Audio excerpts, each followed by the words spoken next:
Holy See, Ambassador Charles John Brown III.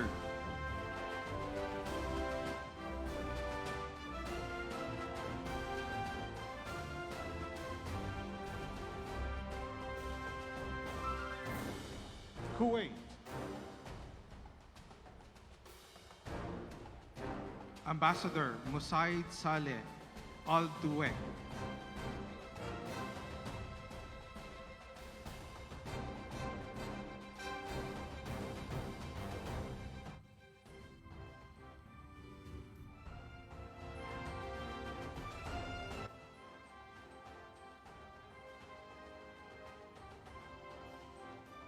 Morocco, Ambassador Mohammed Rida El Fassi.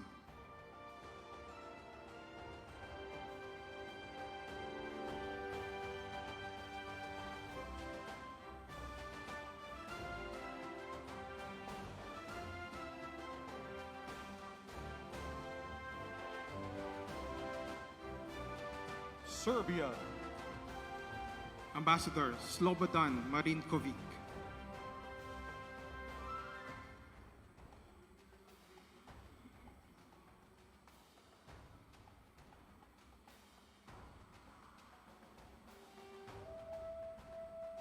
Yemen, Ambassador Adel Mohammed Ali bin Bahamid.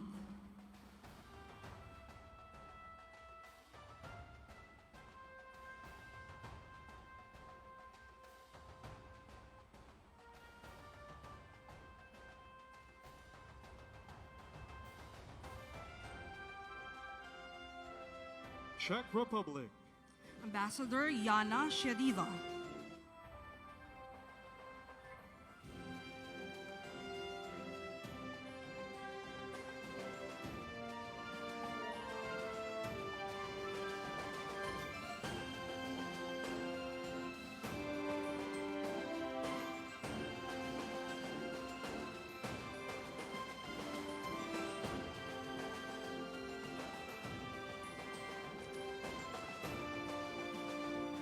Papua New Guinea, Ambassador Betty Palazzo.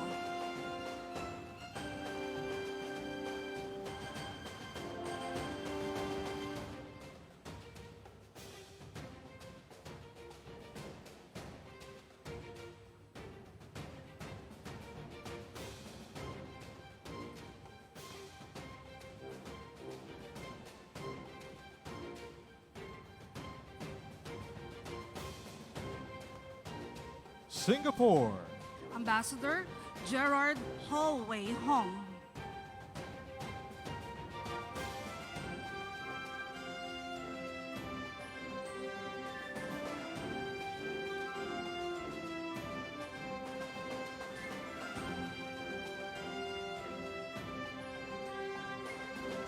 Germany, Ambassador Anke Reifenstuhl.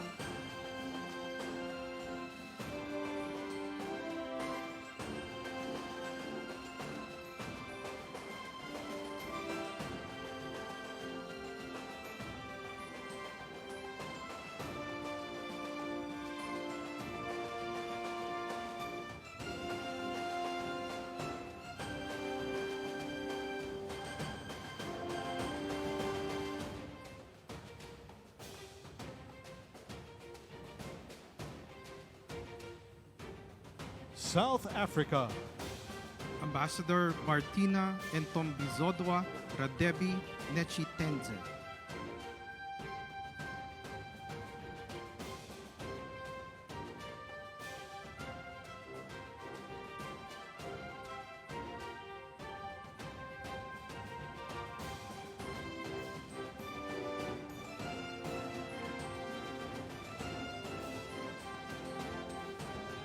China, Ambassador Wang Xilian.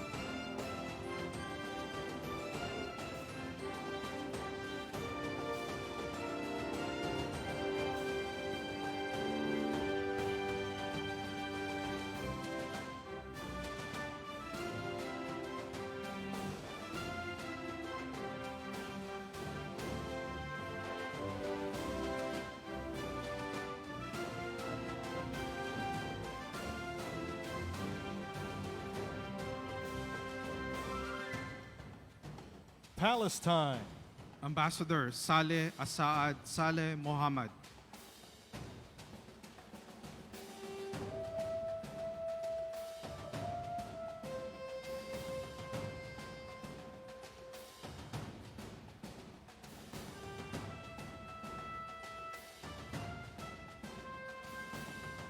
Iran.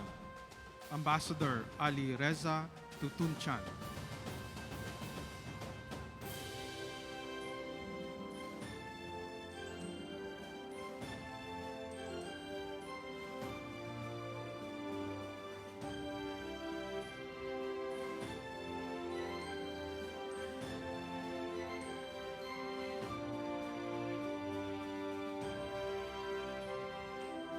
Vietnam. Ambassador Wang Hui Chun.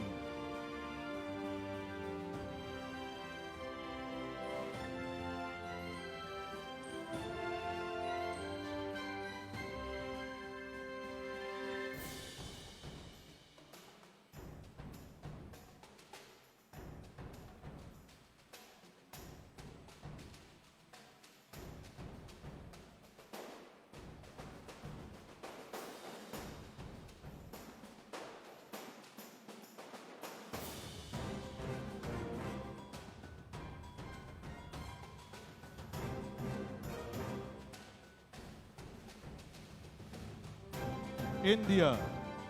Ambassador Shambhu Santa Kumaran.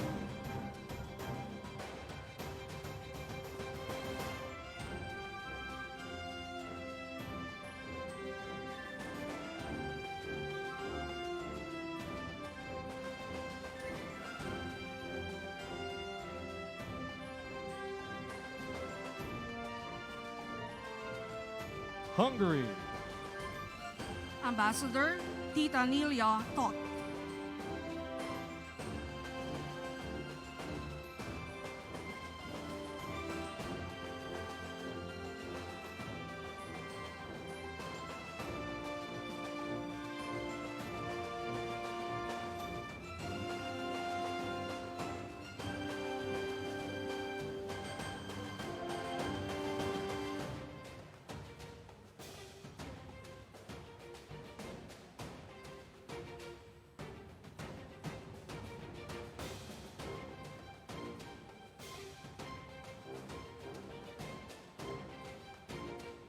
Russia. Ambassador Marat Pavlov.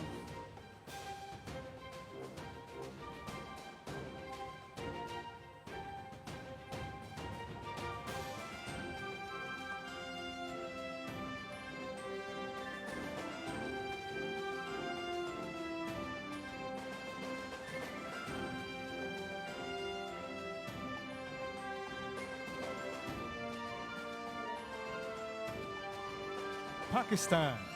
Ambassador Qazi Imtiaz Ahmed.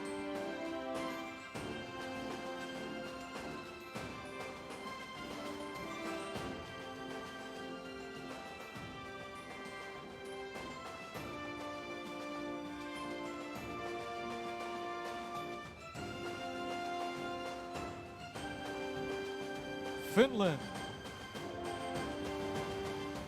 Ambassador Yuha Marcos Picoe.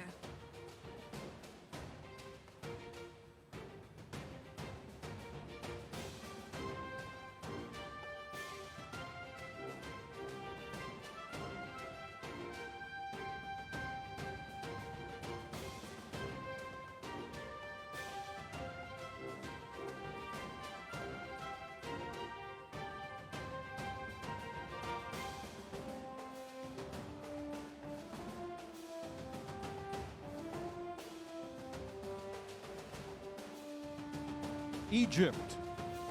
Ambassador Ahmed Shehabeldin Ibrahim Abdullah.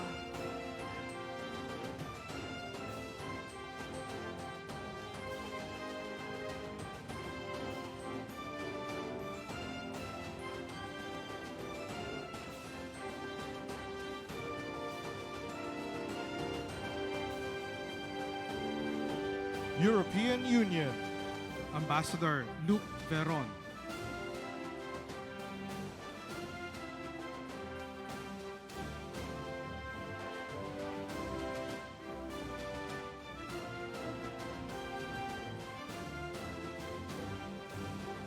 Brazil. Ambassador Antonio Jose Maria de Sosa e Silva.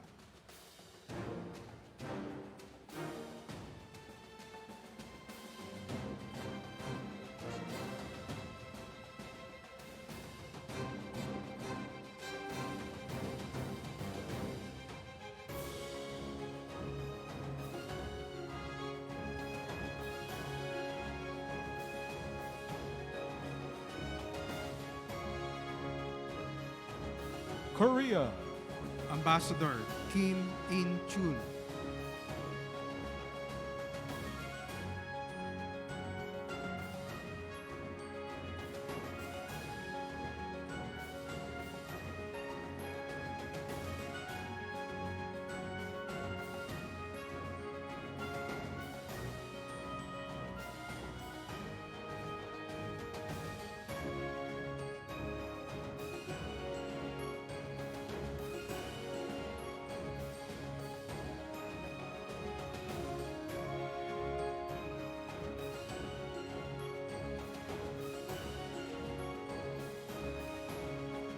France. Ambassador Michelle Bocos.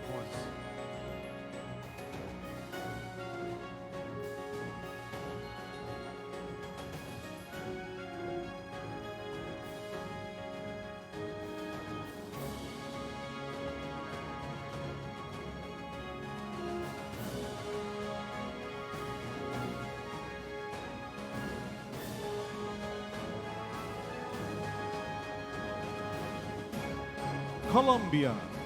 Ambassador Marcela Fernandez.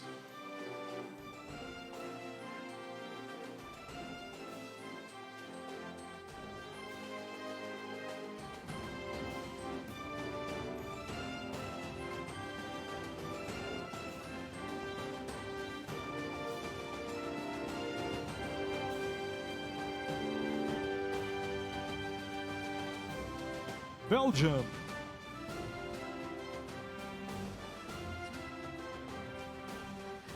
Ambassador Michelle Paris.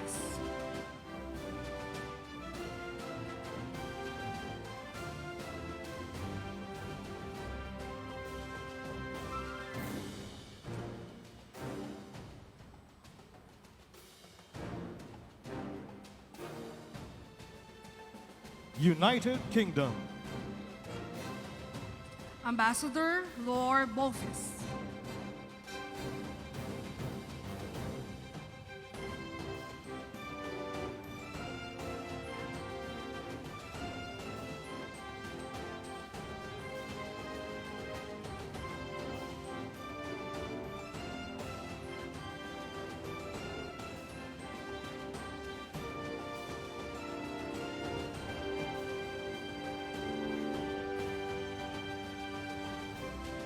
Italy. Ambassador Marco Clemente.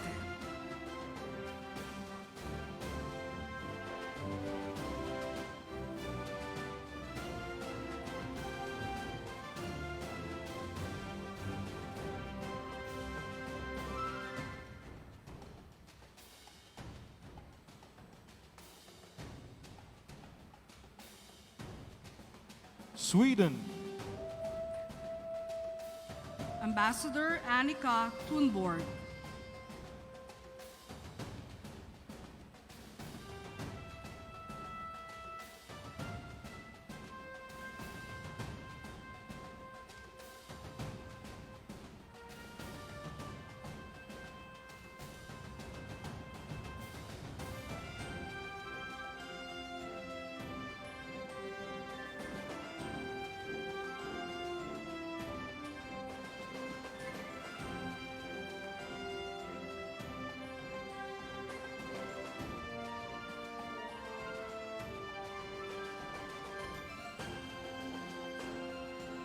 Armenia.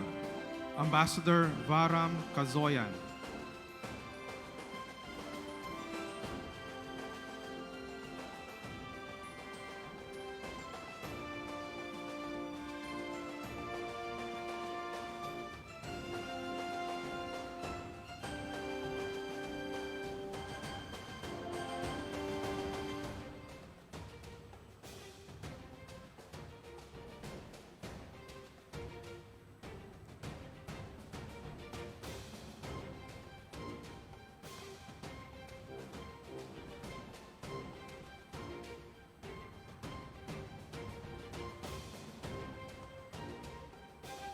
Israel. Ambassador Ilan Flus,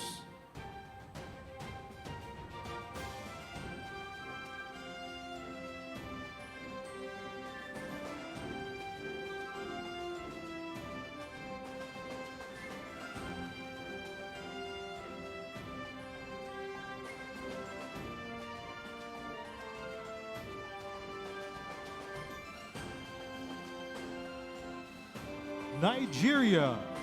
Ambassador Folokemi Ibiduni Akinleye,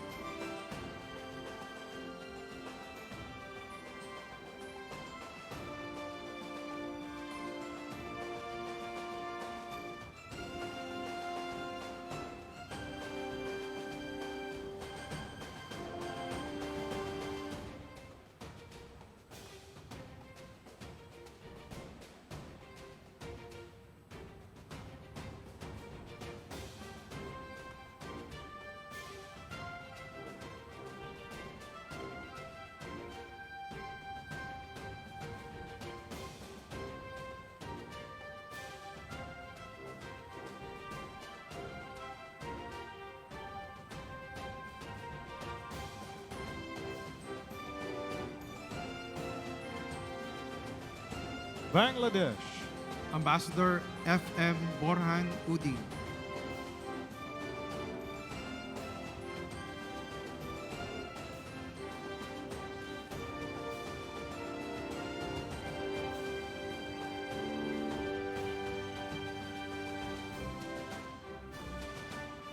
Ireland.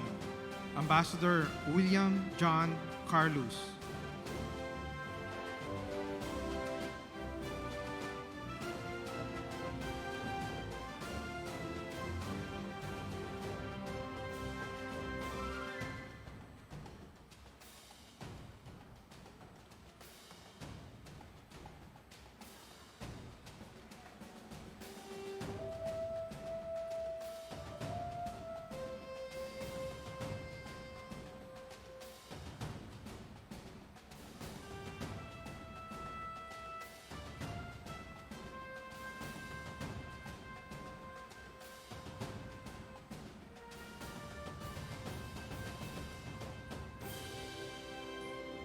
Romania. Ambassador Radutsa Dana Matake,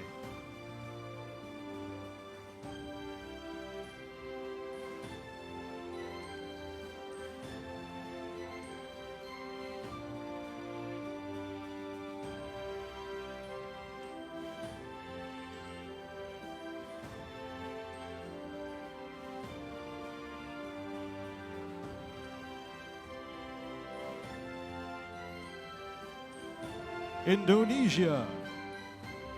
Ambassador Agus Wijoyo.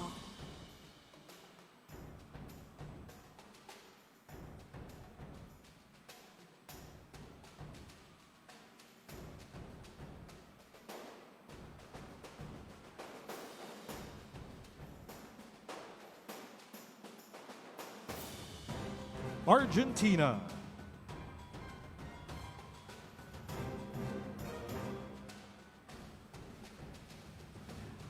Ambassador Ricardo Luis Bocalandro.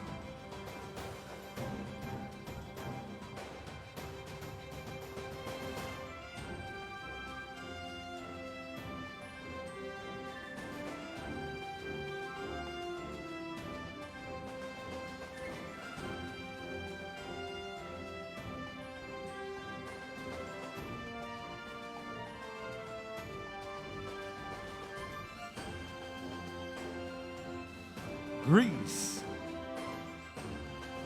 Ambassador Ioannis Periotis.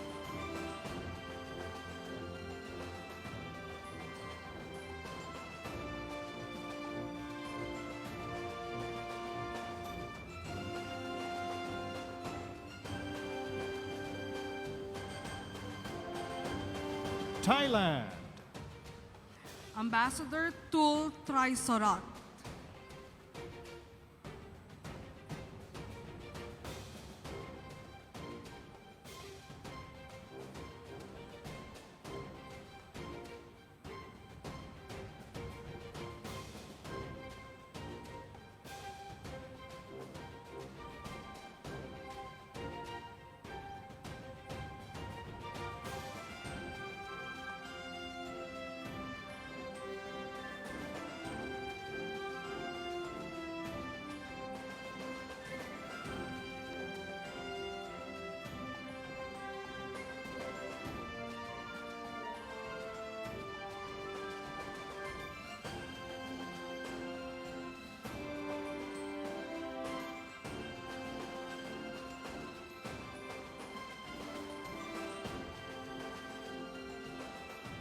United States of America.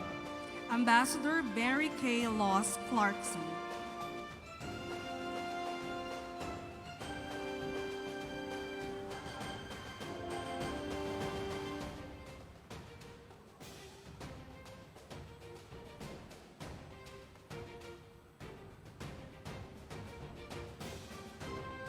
Netherlands. Ambassador Maria Alfonsa Magdalena Girards.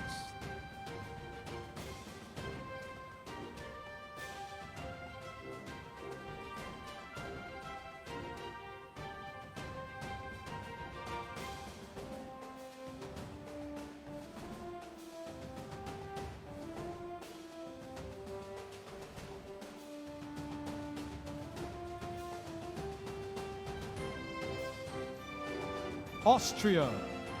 Ambassador Johann Brigger.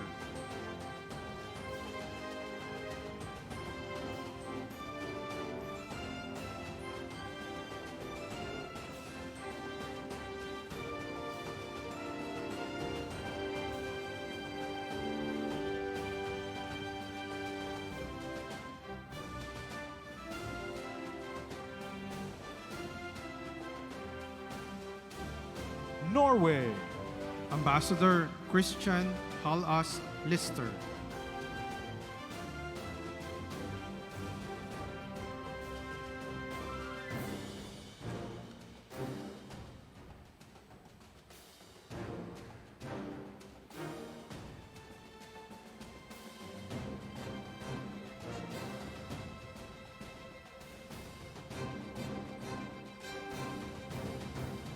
Denmark. Ambassador Franz Mikkel Melvin.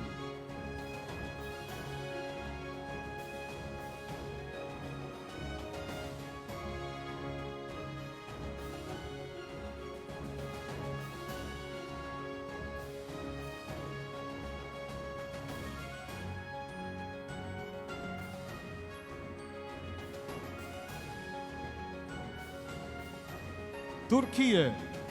Ambassador Niyazi Evren Akyol.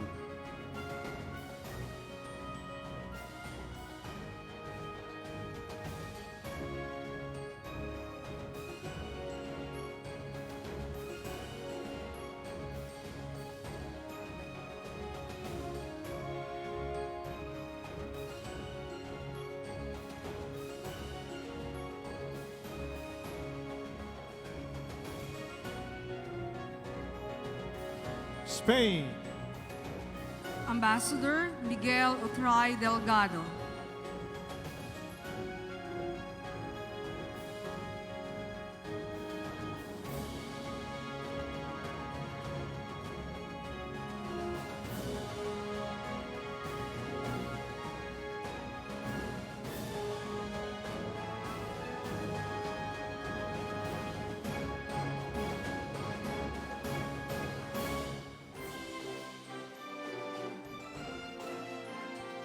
Laos.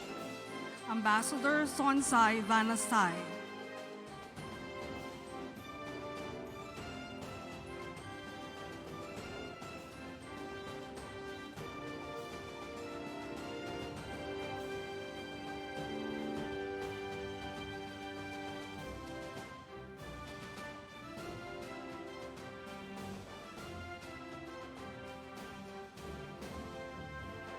Mongolia.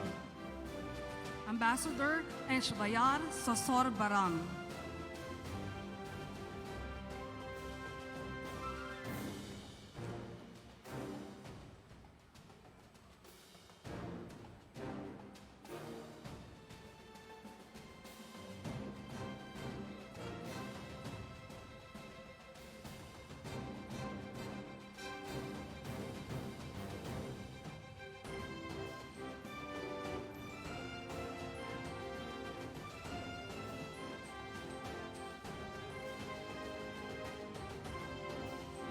Canada. Ambassador David Bruce Hartman.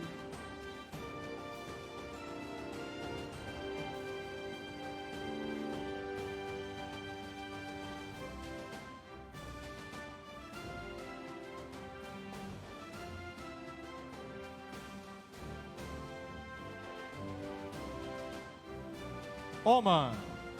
Ambassador Nasser bin Said bin Abdullah Al Manwari.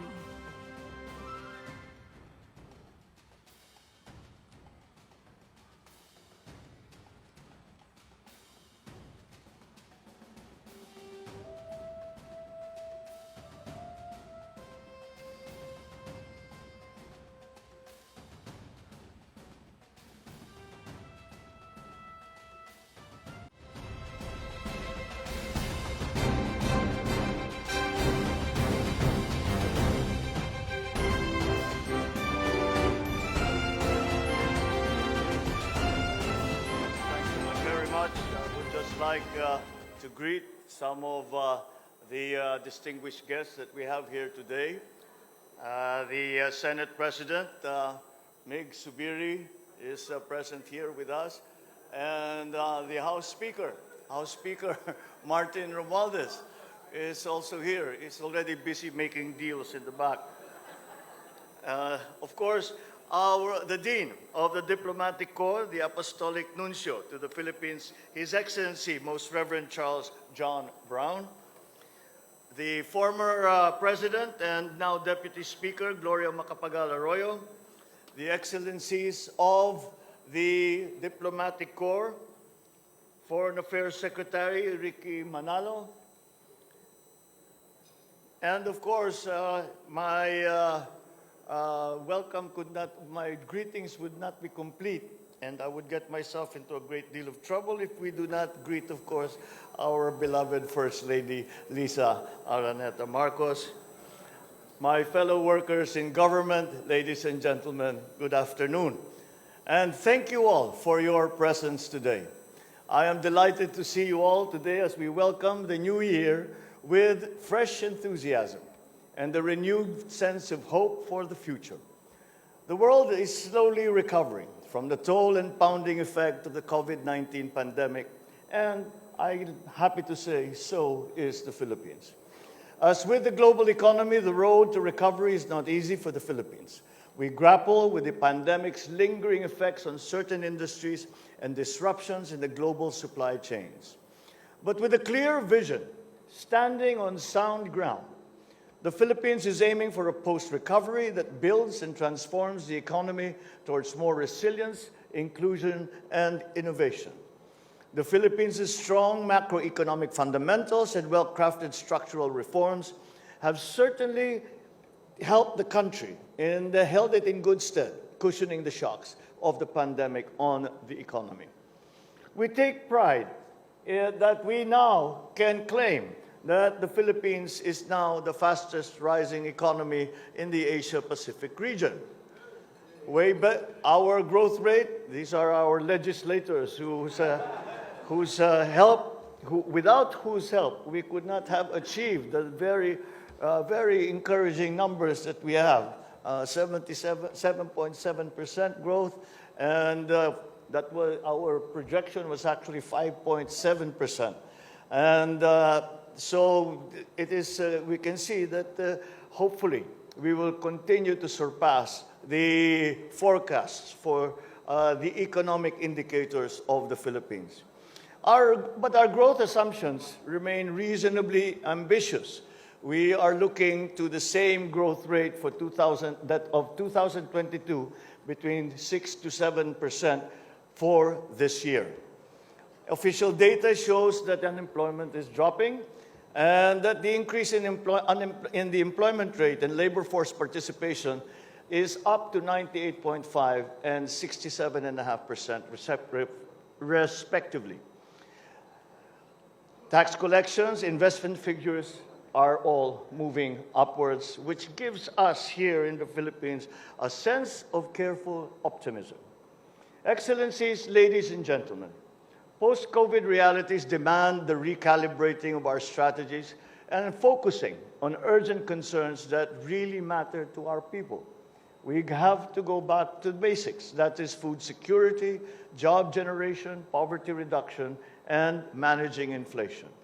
These strategies will require new thinking in the way we do things in our bureaucracy, in a way that puts premium on operational efficiency, good management, and good governance. A big part of this strategy, of course, is to draw investments in key economic sectors. I'm sure that with the talks that we have had with many of your members of the diplomatic corps, you are familiar with our priorities in agriculture, renewable energy and infrastructure, and ensuring opportunities and investment that lead to and translate into actual projects that will be felt by the ordinary Filipino.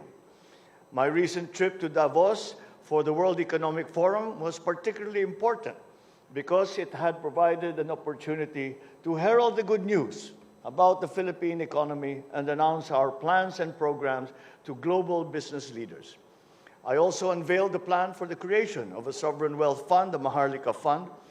This will diversify our financial portfolio by creating new revenue streams for the country. The economic team of the executive branch is ready to closely work with Congress, with all stakeholders, to thresh out well-crafted law for the fund's creation. With the current growth momentum, the Philippines is poised to reach upper middle income status very soon. This is a daunting but achievable milestone, and the development well-earned and long overdue. We want this to have meaning and impact to the lives of more than 110 million Filipinos and to set the future generations of Filipinos on a more robust path to social and economic well-being. Excellencies, ladies and gentlemen, I just rolled out the Philippine Development Plan that will serve as a blueprint for the country for the next 6 years. It's a plan for economic and social transformation. I urge our friends in the diplomatic community to work with us in achieving our development goals as laid out in the plan through partnerships and cooperations with your respective governments and also your private sectors. Let us discuss opportunities where our countries can participate to the mutual benefit of the Philippines and your countries. While our time and resources are focused on managing domestic affairs, this administration continues to attach great importance to our external relations. Our foreign policy is one that pursues international engagements on the basis of our national interest and in cognizance of the interest we share with fellow nations in pursuit of peace, security, and prosperity. ASEAN continues to be a cornerstone of Philippine foreign policy. We aim to elevate relations with our bilateral and multilateral partners. We are a staunch champion of multilateralism and remain invested in working with partners in building a stronger United Nations, one that is more fair, more constructive, more united. The Philippines counts on your support for our candidature for a non-permanent seat in the UN Security Council for the term 2027 to 2028. You will excuse my little bit of campaigning for the Philippines and our membership. The Philippines' bid stands on the strong foundation of our well-recognized contributions to the shaping of a global rules-based architecture that places people and human dignity at the center and respects the sovereignty of nations. The legacies of the Philippines as a responsible global citizen, I dare say, are solid. On this note, may I invite everyone to join me in a toast.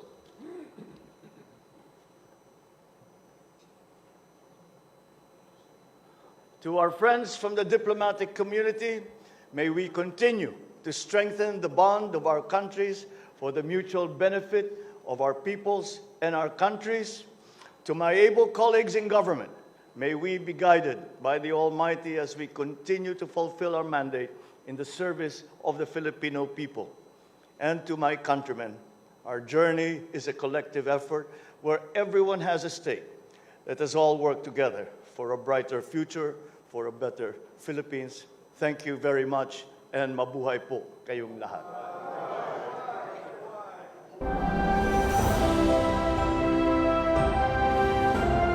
Thank you, Mr. President. And now, ladies and gentlemen, to deliver the message of the Dean of the Diplomatic Corps, the Apostolic Nuncio to the Philippines, Reverend Charles John Brown III. Your Excellency, Ferdinand Romualdez Marcos Jr., President of the Republic of the Philippines, Mrs. Louise Araneta Marcos, First Lady, Honorable Secretaries of the Cabinet, officials of the Department of Foreign Affairs, Your Excellencies, the ambassadors and heads of mission accredited to the Republic of the Philippines. It is not only an honor, it is indeed a joy for me to speak this evening on this happy occasion, the resumption after a long hiatus of the traditional exchange of New Year's greetings between you, Mr. President, and the diplomatic corps accredited to the Philippines here in this historic and beautiful Malacañang Palace. Your Excellency, Mr. President, for us in the diplomatic corps, the custom of exchanging New Year's greetings with you each year is deeply cherished because in addition to expressing our esteem for you, it also gives us the opportunity to express our thanks to you, to the government, and indeed to all the people of the Philippines for the kindness we experience every day in this beautiful country. A warm welcome, a gracious hospitality, and availability to give assistance. These are the characteristics of the Filipino people, and for that we are very grateful. Your Excellency, please permit me also this evening to recognize with sincere appreciation the work of the men and women of the Department of Foreign Affairs, His Excellency Enrique Manalo, the Secretary, all of whom, with whom we, the diplomats accredited to the Philippines, interact on a daily basis, and it is always a pleasure to collaborate with them. The year 2023 begins with lights and shadows. On the positive side, there is the hope that after 3 very difficult years, the COVID-19 pandemic may finally be coming to an end. On the negative side, we see in Europe the return of the tragedy of military conflict with a real danger of escalation. Economically, the world situation is uncertain, although here in the Philippines, it is encouraging to see, as you mentioned, Mr. President, the recently reported figure of GDP growth at, as you said, 7.7% for 2022. As you noted in your speech at the General Assembly of the United Nations last September, the value of harnessing our people's talents by creating a robust and creative economy is central to the program of your government, and you pledge to continue to work with partners in promoting this at the international level. An economy that is vibrant and that provides opportunities for all, especially for the poor and marginalized. That is what is desired, and the diplomatic corps assures you of our support for this goal in the new year 2023 and beyond. And so, Your Excellency, it is an honor for me to express on behalf of all the members of the diplomatic corps our heartfelt best wishes for a new year blessed by peace, prosperity, mutual understanding, and global solidarity. And now, dear friends, may I ask all of you to join me in a toast.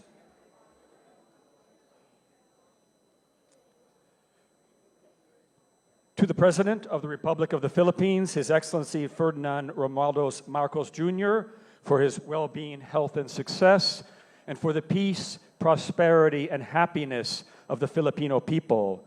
Mabuhay. Cheers. Thank you, His Excellency Most Reverend Charles John Brown III.